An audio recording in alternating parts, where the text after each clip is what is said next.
My crush sent her identical twin to sleep with me as a prank. Story 1. My roommate and I had been living together for almost a year. Quiet guy, kept to himself, but we got along fine. His best friend from childhood would come by every week or so. We'd all hang out, have a few beers, then they'd head out together. One weekend we threw a house party. Nothing huge, maybe 20 people. As the night went on, I ended up talking with his friend in the kitchen. We were laughing, swapping stories, really hitting it off. I figured my roommate had gone to bed early like usual. The party wound down. She and I were the last ones up. One thing led to another. I have a feeling a very important line has just been crossed. Next morning I woke up to breakfast cooking, walked out and there she was at the stove asking if I was hungry. That's when I saw him. My roommate was in the living room surrounded by cardboard boxes. He was wrapping his gaming console in bubble wrap, completely silent. When I asked what was going on, he didn't even look up, just kept taping boxes shut. The gaming console in bubble wrap, that is when you know it's serious. His friend went pale. She walked over and quietly asked if they could talk. He stopped packing for maybe 2 seconds. The look he gave her was devastating. Then he turned back to the shelf and started pulling books down. I tried again. Nothing. He acted like I wasn't even there. I pulled his friend back to the kitchen and asked what the hell was happening. She couldn't look at me. Turns out his last serious girlfriend had cheated on him with his roommate and best friend. It destroyed him. Just a few months ago, he'd apparently told her how much her friendship meant to him, how she was the only person he could trust completely. So this is round 2 of the exact same nightmare. How does that even happen? The eggs started burning, neither of us moved. Sometimes the perfect metaphor just writes itself. For the next hour, we watched him pack in total silence. He wouldn't respond to anything we said. When he had enough boxes filled, he carried them to his car. Came back one last time, grabbed his keys and backpack. I asked if we could just talk. He walked past us like we were ghosts and left. The door didn't slam, just clicked shut. The quiet exits always hit harder than the dramatic ones. The apartment felt enormous. Half his stuff was still there, posters on walls, clothes in the closet. But those packed boxes sat in the middle of the floor like tombstones. The burnt breakfast was still on the counter. His friend whispered she had to go. Then I was alone with everything he'd left behind. You know what's worse than being the villain in someone's story? Being the rerun. They didn't just betray him, they made him relive his worst nightmare. Story 2. I spent 2 years sitting 3 rows behind my crush in psychology class, working up the courage to say something beyond "excuse me" when I squeezed past her in the aisle. 2 years of building up this perfect version of her in my head. 2 years. That's dedication bordering on a dissertation topic. At our end of semester party, I finally decided to make my move. My roommate literally pushed me toward her after watching me pace around for an hour. The second I started talking to her, something felt off. The quiet girl who always took meticulous notes was suddenly touching my arm every time she laughed, leaning in close to whisper jokes about our professor. She kept mentioning spring break in Cancun, which seemed weird since I'd overheard her telling someone she spent spring break studying for the MCAT. Those red flags were doing the cha-cha and you just kept dancing. But I was too caught up to care. After 2 years of silence, she was actually into me. We talked for hours, made out on the balcony, and she suggested going back to my room. I kept thinking about how I'd tell this story, the night my patience finally paid off. The next morning she left early while I was still half asleep. I was already planning how to ask her out properly when my phone buzzed. It was her. Apologising for having to leave the party early due to a migraine. Then came the second message that made my stomach drop. But my sister said you two really hit it off. She won't stop talking about you. Oh no. Oh no. I read it 5 times. Sister? That's when the girl from last night texted from an unknown number. Hey, figured you might be confused right about now. Yes, I'm the twin. Yes, I go here too. Pre-med, not psych. And before you ask, she definitely knows. She's the one that pointed you out at the party. Winky face. The winky face at the end? That's just cruel. The worst part? When I finally ran into my actual crush the next week, she just smiled and said her sister had given me a glowing review. Then she suggested the three of us should get coffee sometime. I transferred to online classes for my final semester. You waited 2 years to shoot your shot and ended up in a twin sister setup that sounds like a rejected sitcom plot. The fact that they orchestrated this together is both terrifying and weirdly impressive. Story 3. I woke up Sunday morning to my phone buzzing non-stop. Messages were flooding in from people congratulating me and asking when the wedding was. My stomach dropped. I grabbed my phone and saw the Facebook notification that made my blood run cold. My relationship status showed engaged. The digital walk of shame hits different when it involves fake matrimony. According to my profile, I was engaged to this girl from my chemistry class. I barely knew her. She sat a few rows ahead of me, but we'd never even spoken. The timestamp was 3 a.m, right when I'd passed out on my couch with my laptop wide open. My roommates had struck again. Chemistry class engagement? At least there's some irony in that subject choice. I was frantically typing an apology when a message from her popped up. I braced myself for her to tear me apart. Instead, she was surprisingly chill about it. She told me her roommates had woken her up screaming about her secret fiancé, and she'd immediately figured out it was a prank. Then she suggested something I didn't expect. Instead of just deleting it, we should play along and make my roommate's joke backfire. When someone turns your mortifying moment into a revenge plot, that's wife material right there. We went all out. We staged study dates in the library and left disgustingly sweet comments on each other's posts. At first, it was purely strategic revenge. But after the third fake coffee date, something shifted. Our planning sessions kept stretching longer. I'd catch myself checking the time and realising we'd been talking for 2 hours about everything except the prank. The classic, we're just pretending to wait. Are we still pretending? Pipeline. By Thursday, I was nervous. Not about the prank, about what would happen when it ended. She must have felt it too because our conversations got quieter, more careful. Neither of us mentioned what would happen after Friday's party. The party at my apartment was their masterpiece. There was a congratulations cake, balloons, the works. My roommate, the mastermind, shoved a ring pop into my hand while 20 people whipped out their phones, chanting for me to propose. They were all waiting for us to crack, to admit it was fake. A ring pop proposal at a fake engagement party. The layers of absurdity here are actually impressive. I looked at her standing there, surrounded by people expecting us to reveal the joke. My hands were shaking, and not from stage fright. I knew this was the moment we were supposed to expose everything and laugh it off. Instead, I heard myself say, "You know what? Let's just not tell them." Oh, the absolute power move of making a fake relationship real in front of the pranksters themselves. The room went silent. She stared at me, and I could see her processing what I'd just done.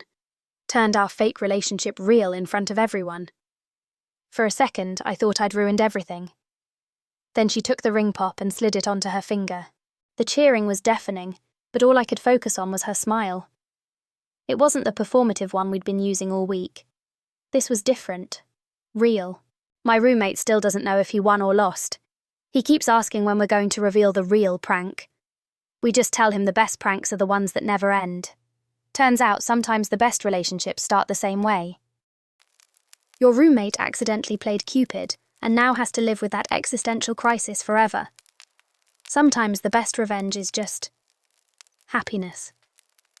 Story 4. Back in college, I matched with this girl on Tinder who seemed way out of my league. After a week of texting, she invited me to her dorm on Thursday night. The message was specific. Roommate's gone for the weekend. Winky face. The winky face that launched 1,000 regrets. When I showed up, something felt off immediately.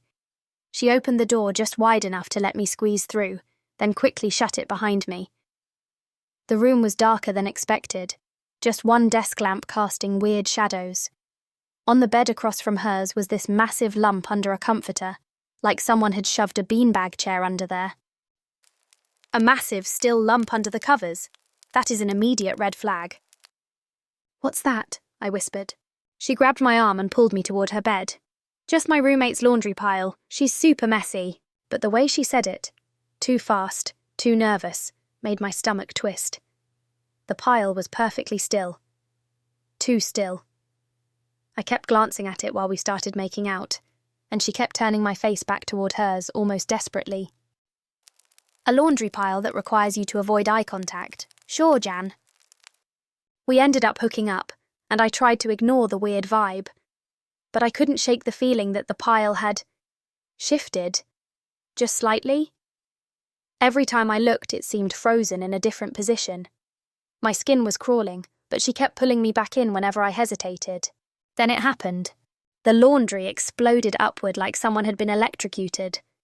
The comforter flew off, and there was her roommate, hair wild, eyes like saucers, face beet red. She stared at us for what felt like an eternity, but was probably 2 seconds. Then, without a word, she scrambled out of bed, grabbed her phone from the nightstand, and bolted. She slammed the door so hard that something fell off the wall. She came out of that blanket like a deranged jack-in-the-box. The girl I was with immediately started crying. Through tears, she confessed that her roommate's ride had fallen through last minute. Instead of cancelling, she'd begged her roommate to hide under the covers and just deal with it, because she really wanted to see me. The audacity of turning your roommate into human furniture. I threw on my clothes and left without saying anything. What was there to say? For the next 2 years, I had to see them both constantly. The dining hall, the library, walking to class. Every single time I locked eyes with the roommate, we both physically recoiled. Once we ended up in the same elevator. 8 floors of pure agony. She faced the corner like she was in timeout while I studied the emergency instructions like they contained the meaning of life. 8 floors? At that point, you just take the stairs for the rest of your college career. But the worst part? About a month after it happened, I overheard her telling someone at a party. She said she'd been fully awake the entire time, too terrified to move or breathe, just praying it would end. I changed my entire class schedule the next semester. This is exactly why my roommate is out, needs to mean actually, physically out. The second-hand embarrassment is just through the roof. Story 5. My freshman year of college, I was constantly going to parties. There was this one girl I kept seeing everywhere, a few years older than me, and I thought she was the coolest person I'd ever met. I had this massive crush on her. You know the type. The one who radiates main character energy, while the rest of us are just trying to find the good pizza on campus. I spent weeks just trying to work up the nerve to actually talk to her. We'd make small talk about classes or complain about professors, just casual stuff. Eventually, we became pretty friendly. One night at this off-campus party, we really clicked. We spent the entire time together, and she suggested we head back to my dorm. I couldn't believe it was actually happening. This seems to be heading in a very promising direction, or is the story about to take a hard left turn? We got back to my room and things moved fast. Everything was going exactly how I'd fantasized about for months. Then, right in the middle of everything, she laughed and said her dad would absolutely lose his mind if he knew what she was up to. I joked back, asking if he was one of those overprotective types. She said no. He was just a high school math teacher who thought she was still his innocent little girl. Wait, why do I suddenly have a bad feeling about this math teacher detail? Something about that made me pause. I asked which school he taught at, trying to sound casual. When she said the name of my old high school, my stomach dropped. I forced myself to ask what her last name was. The second she said it, I knew. I asked for her dad's first name, even though I was already dreading the answer. She confirmed it. No. Suddenly I could see her exactly as she was when I was 12 years old. Braces, an oversized sweatshirt, always telling me to stop jumping on the furniture. She was my babysitter every Friday night for 2 years when my parents went out. It's fascinating how a single unlocked memory can instantly reframe an entire situation, and in this case, completely ruin it. I pulled away so fast I nearly fell off the bed. She looked completely confused and asked what was wrong. I could barely get the words out, but I finally managed to say it. You used to babysit me. Her face went from confusion to slow recognition to absolute horror. She said my parents' names out loud, like she was confirming her worst nightmare. That silent, shared moment of dawning horror is the perfect storm of mutual mortification. We both just sat there on opposite ends of my tiny dorm bed, staring at nothing. The silence felt like it lasted forever. Then she quietly gathered her clothes and left without saying a word. I kept seeing her at parties after that. We'd accidentally make eye contact across the room and both immediately look away. We never spoke again. My roommate still has no idea why I spent the rest of that night just sitting there looking like I'd seen a ghost. You know what? Good for them for having the self-awareness to just never speak of it again. Some things are better left buried in the graveyard of college memories. Though I bet they both still check every potential partner's LinkedIn now. Story 6. It was the first big fraternity party of the semester, and I obviously went way too hard. I have a vague memory of doing a round of shots with some guys I'd just met, and after that, the night is a complete blank. Just a black hole where the rest of my Friday should have been. Oh no, nothing good ever starts with, I have a vague memory of doing shots. I woke up the next morning in my own dorm room, which felt like a miracle. My head was pounding. I chugged a bottle of water, threw on some sweats, and began the slow, painful walk to the dining hall for a greasy breakfast. On the way, a guy I vaguely knew from an economics class smiled at me from across the quad. He gave me a big thumbs up and yelled something that sounded like, "Guten Morgen, Klaus!" Wait, what? Klaus? I was way too hungover to even try and figure that out, so I just gave a weak nod and kept moving. While I was in line for pancakes, a girl who had been at the party came up to me. She was smiling and asked what had happened to my accent. I just stared back at her, completely confused, and asked what she was talking about. Her smile disappeared, and she gave me a look like I was messing with her. She then explained that for the entire night, I had been introducing myself to everyone as Klaus, a transfer student from Berlin. Apparently, I had spoken with a thick and probably terrible German accent for at least 4 straight hours. 4 hours of commitment to a fake German persona, that's almost impressive. My stomach just dropped. As the day went on, my confusion turned into a slow-motion horror show. People kept coming up to me, telling me how I'd been the life of the party, going on and on with these insane, obviously fake stories about growing up in Germany, and complaining about how weak American beer was. The second-hand embarrassment is physically painful right now. I finally worked up the nerve to check my phone, which had died at some point during the night. My best friend had spammed me with texts. The last one was just a video. I pressed play, and there I was, my face red, waving my arms around as I passionately argued with someone about the superiority of the German soccer league, the Bundesliga. And it was all in that horrendous fake accent. I was mortified for about a day, and just hid out in my room, convinced I'd have to transfer. But I couldn't do that forever. The next time I was walking to class, I heard someone shout, "Hey Klaus!" from across the lawn. Instead of cringing, I just sighed, turned to them, and yelled back, "Yeah, turns out I'm German when I black out." They laughed, I laughed, and that was that. The name stuck, and for the rest of college, a good portion of the campus knew me only as Klaus. You know what? Owning it like that takes real courage. Sometimes your drunk alter ego gives you a nickname you never asked for, and you just have to roll with it. At least Klaus sounds like he throws a good party. Story 7. I had a massive crush on a guy in my college study group.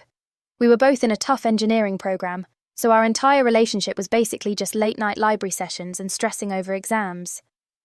I'd literally never seen him outside of an academic setting, so when our whole group decided to go to a house party, I knew this was probably my only shot to see if there was anything there. The classic study crush situation. Nothing says romance like fluorescent lighting and the smell of Red Bull. Of course, the second I got to the party, my nerves went into overdrive. The only way I could even imagine approaching him was with a significant amount of liquid courage. A few drinks in, I was feeling bold. I decided tonight was the night I was going to tell him how I felt. But walking up to him in front of everyone seemed like a guaranteed public rejection. So I came up with what my drunk brain thought was a brilliant idea. I'd send him a text. It just felt safer. Oh no, drunk texting your crush? This is about to go sideways in spectacular fashion. I found a relatively quiet corner on the back porch, pulled out my phone, and started typing. I sent a casual text first, something about how weird but cool it was to see him outside the library for once. After I sent it, the confidence just completely took over. I didn't even wait for a reply before I just let everything out. I sent a series of messages explaining how I'd had a crush on him for months, how I thought he was brilliant and funny, and how much I admired him. It was a complete no-holds-barred confession. The replies I started getting were strange. They were really polite and encouraging, but they were written in this formal third-person way. I got texts saying things like, "That is so sweet of you," and "He is very fortunate to have someone like you in his life." In my drunken state, I didn't see the red flag. I just assumed he was being endearingly awkward or trying to be funny. I figured I would sort it all out in the morning. Wait, third person? That's not how 20-somethings text. Something's not adding up here. The next morning was brutal. My head was pounding, but that was nothing compared to the sudden, ice-cold dread that washed over me when the memories of the texts came rushing back. I knew I had to check my phone to see the damage. I forced myself to open the text chain, and my heart just plummeted. I scrolled all the way to the top of the conversation, past my mortifying confession, and saw the contact name. Crush's mum. The memory hit me instantly. His phone had been broken a few weeks back, and I had gotten her number just to coordinate a time for him to come over to my place for a study session. "No, you confessed your undying love to his mother. I need to sit down for this one." As if that wasn't bad enough, I saw one last unread message, sent late last night after I had clearly passed out. It cemented the horror. It was a painfully kind text that read, "Honey, I think you might have the wrong number. This is his mother. But for what it's worth, you seem like a lovely person. Get some rest and make sure to drink plenty of water. By the way, we're having a family roast on Sunday if you'd like to join." She invited you to Sunday dinner? You're definitely in. The next study group was the most excruciating 2 hours of my life. I avoided all eye contact and just tried to become invisible. Afterward, as I was packing up my bag, he came over to me. I was preparing for the worst, but he just had this little smile on his face. He pulled me aside and quietly explained that his mum had, in fact, told him everything. He said he was totally oblivious that I had feelings for him, but instead of being weirded out, he thought the entire story was hilarious and kind of charming. Then he looked at me and asked if I was free on Saturday night. Sometimes the most embarrassing moments lead to the best stories, and apparently having his mum as your wingwoman is surprisingly effective. Who knew? Thanks for watching. Don't forget to subscribe, and check out this video next.